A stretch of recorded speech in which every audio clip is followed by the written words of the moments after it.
En una comarca, una enfermedad conocida como la muerte roja causa estragos en la población al acabar con los pobladores que la padecen en un lapso de media hora.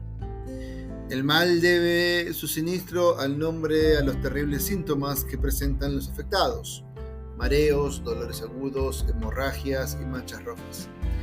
Al ser tan visibles los síntomas, las víctimas son rechazadas y dejadas a su buena suerte, sin recibir ayuda o asistencia del resto. Sin importar que la peste devaste el lugar, el príncipe Próspero reúne a sus amigos de entre las damas y caballeros de la corte y se aísla de la enfermedad en una abadía amurallada de su propiedad, repleta de lujos y comodidades. Luego de tener sus provisiones listas, con todo lo necesario para sobrevivir cómodamente, sin necesidad de atender el mundo exterior, manda a bloquear las puertas del lugar para que nadie pueda ingresar al recinto y asegurarse así de evitar que se expanda la peste entre los suyos. A los 6 meses de la reclusión, Próspero decide celebrar un gran baile de disfraces para agasajar a sus invitados, mientras la enfermedad hace estragos afuera. La fiesta se celebra en la suite imperial, acondicionada lujosamente bajo la dirección del exótico príncipe. El lugar está conformado por 7 habitaciones, conectadas por un pasillo o corredor circundante. En cada habitación, grandes vitrales de color proyectan su luz en todo su espacio. En la primera predomina el azul, en la segunda el púrpura, en la tercera el verde, en la cuarta el naranja, en la quinta el blanco, en la sexta el violeta. En la séptima habitación, la decoración es diferente, ya que, aunque el espacio es íntegramente negro, los vitrales son de color escarlata, de un súbido tono de sangre, por así decir. Por este motivo, el efecto de la iluminación proyectada sobre los rostros es tan tétrico que la mayoría de los invitados evita permanecer allí. Por eso no es todo, porque además un enorme reloj de ébano que decora una de las paredes de la habitación suena cada hora un sonido tan perturbador que todos los presentes, invitados, músicos y bailarines, hacen una pausa hasta que éste se detiene. Pese a ello, la fiesta es tan suntuosa, la decoración tan extravagante y los disfraces tan coloridos y variados que la multitud parece salida de un sueño. Una medianoche, mientras el reloj de ébano suena con 12 campanadas, una figura enmascarada y desconocida hasta entonces se hace presente entre la multitud. La presencia provoca rechazo entre los integrantes debido a la elección de su disfraz, provisto de prendas funerarias salpicadas en sangre, y la máscara extremadamente realista, en la que todos los rasgos de la cara tenían manchas de horror escarlata. La inquietud de los jerguistas llama la atención de Próspero, quien, molesto por la perturbadora presencia, solicita a los presentes que lo detengan para hacerlos colgar. Lejos de acobardarse, la figura enmascarada se dirige hacia Próspero sin que nadie lo intercepte, debido al terror que provoca su aspecto. Enfurecido, el príncipe atraviesa una y otra habitación en busca del intruso, mientras saca su daga para ajusticiarlo él mismo. Pero su furia no es suficiente, porque en el momento en que ambos personajes se enfrentan, en la séptima habitación, sucede algo espantoso. En el preciso instante en que Próspero está por atacar al intruso, en el lugar de ello profiere un alarido y se desploma sin vida junto a su daga. Finalmente, la multitud se torna valiente e interrumpe en la habitación para auxiliar a Próspero y retener al enmascarado.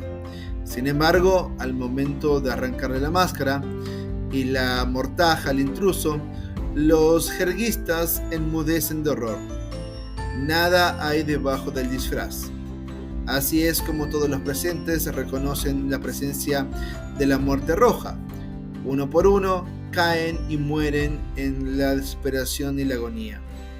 Al desvanecerse el último de los invitados, el reloj de ébano deja de funcionar y la oscuridad y la petrefacción de la muerte roja extendieron su ilimitado dominio sobre todo. Referente al análisis de la máscara de la muerte roja, es el único relato de esta selección que no se encuentra narrado en primera persona, hecho que vale la pena mencionar porque en relación con el resto de los cuentos implica un cambio en la interpretación que los lectores podemos hacer la historia. En el apartado La locura de la sección temas analizamos cómo la presencia constante de narradores no fiables, dementes, obsesivos y criminales abre el juego a una multitud de lecturas distintas sobre los acontecimientos desarrollados de los cuentos. Esta característica, sin embargo, no se restringe a la obra de Poe, sino que es un elemento común en la tradición de la literatura fantástica.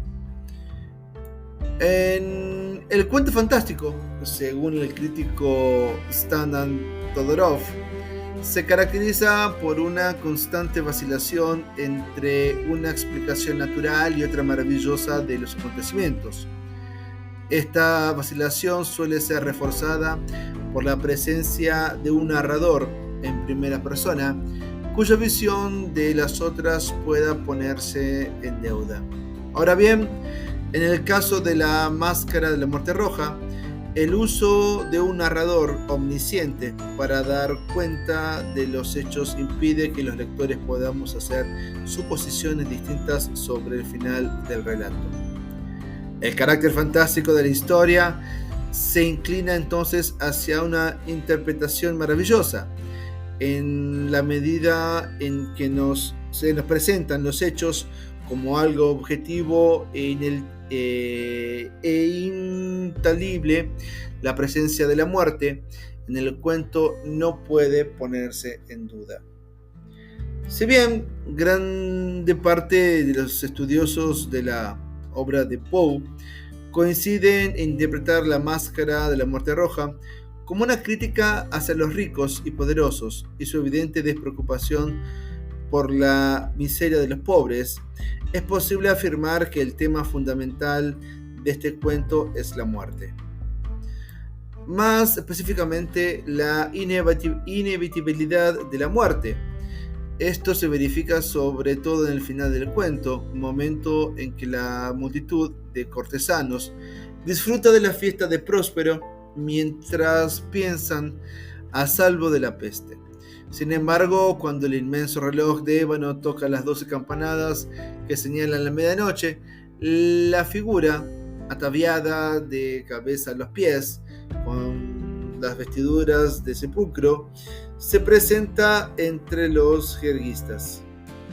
La figura enmascarada, que no es más que la propia muerte, introduce la sangrienta enfermedad en la fiesta y provoca el funesto final del relato. Cabe destacar que el hecho en que Poe haga uso del valor simbólico que presenta la figura del reloj para dar cuenta del carácter inevitable de la muerte y la vida del reloj de ébano se extinguió con el último de los alegres jerguistas. El paralelismo entre el ingreso de la muerte y el tiempo deteniéndose, ya que se había presentado anteriormente cuando, al morir el príncipe Próspero, la enmascarada muerte aparece erguida e inmóvil a la sombra del reloj de ébano. En la máscara de la muerte roja, al igual que la muerte y el péndulo, el tiempo simboliza la cuenta regresiva que nos acerca segundo a segundo hacia el fin. Sin embargo, a diferencia de estos relatos, como Leguía o Morella también, no hay una insistencia de superación una vez que este fin llega. Por el contrario, la peste establece un momento en que la oscuridad y la putrefacción y la muerte roja extienden su limitado dominio sobre todo. Otro de los temas presentes en este relato es el de la irracionalidad o la locura. En este caso, la locura aparece vinculada a las excentricidades del príncipe Próspero y de los cortesanos, quienes se disfrazan y festejan creyéndose seguros mientras que el resto de la comarca está siendo devastado por la peste. Por momentos, este carácter de irracionalidad se representa mediante imágenes ricas en metáforas. De un lado a otro de los 7 aposentos se desplazaba una multitud de sueños. Esta imagen enfatiza el aspecto de irracionalidad o de locura que provoca el conjunto de personas disfrazadas bajo la dirección del príncipe, cuyas decisiones extravagantes hacen que el grupo parezca salido de un sueño.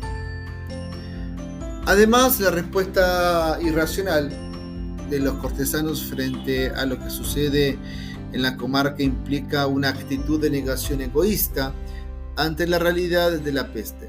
Sin embargo, llama la atención el hecho de que ni Próspero ni sus amigos logre advertir la presencia de la muerte, sino hasta que es demasiado tarde. En este sentido, podemos afirmar que al final, la máscara de la muerte roja tiene un desenlace irónico, ya que es el propio ambiente onírico y festivo de la mascarada el que hace posible que la muerte se presente como un ladrón de la noche o por la noche y nadie se percata de ello. Si tenemos en cuenta la afición de Poe por los juegos de palabra, la ironía se encuentra presente desde el propio título del cuento, The Mask of the Red Death. La palabra mask, máscara, y mask, mascarada, baile de disfraces, se pronuncian del mismo modo en inglés, por lo que alude, al mismo tiempo, tanto a la máscara como la muerte roja, como a la mascarada de la muerte roja. Así visto, según esta segunda interpretación, podremos afirmar en esta historia la única anfitriona de la fiesta en realidad es la propia muerte.